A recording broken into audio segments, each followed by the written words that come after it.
இயேசுவின் நாமத்தினாலே நான் உங்களை ஆசீர்வதிக்கிறேன். பிரியமானவர்களே, இயேசு கிறிஸ்து யார் என்று உங்களுக்கு விவரமாக சொல்லுகிறேன், நன்றாக கவனித்துக் கொள்ளுங்கள். முகமதியர்கள், கிறிஸ்துவர்கள், யூதர்கள் இவங்க எல்லாமே ஆபிரகாம் என்பவரை முற்பிதா என்று சொல்வார்கள். முற்பிதா அவர் கும்பிட்ட தெய்வங்களை தான் நாமளும் கும்பிடுறோம் அப்படின்னு சொல்வார்கள். முற்பிதாக்கள் அப்படிம்பாங்க. யாரு? முகமதியர்கள், இஸ்லாமிய கிறிஸ்தவர்கள், யூதர்கள் எல்லாருமே அப்படித்தான் சொல்லுவாங்க. நாம் இந்து சகோதரர்கள் அவர் எப்படி சொன்ன, முதல்ல அவர் ஆப்ரஹாம் இருந்தது, முதல்ல அவர் வந்து ஆப்ராம் என்று இருந்தது அவர் பேர். அப்போ வந்து இந்து மதம் கல் தோன்றி மண் தோன்றா காலத்திலிருந்தே உருவானது. ஆப்ராம் அப்படிங்கிறதுலேருந்து தான் அவர் வந்து ஆப்ரஹாம் என்று மாற்றினார்.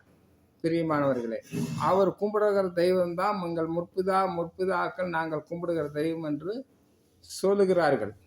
அப்போ இயேசு கிறிஸ்து அந்த வம்ச வழியாக வந்தவர் தான். பிரியமானவர்களே, தாவீது ராஜா ஸல்லல்லாஹு அவரை பற்றி உங்களுக்கு தெரிய, கோலியாத்தை கொன்னவர், அந்த வழியாய் வந்தவர்.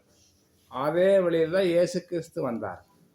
இயேசு கிறிஸ்துக்கு முன்பு 2000 வருஷத்துக்கு முந்தி கிறிஸ்துவ மதம் அதிகம் கிடையாது, கிறிஸ்துவ மதமே கிடையாது.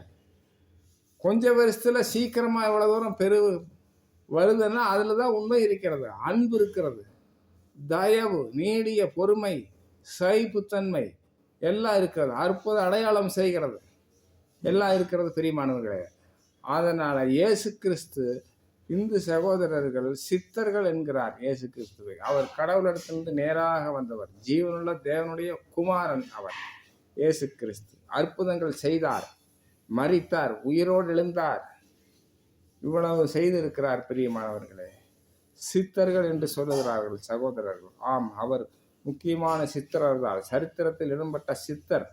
ஆம் பிரியமானவர்களே, இயேசப்பாவின் நாமத்தினால் நான் உங்களை ஆசீர்வதிக்கிறேன். God bless you. Amen.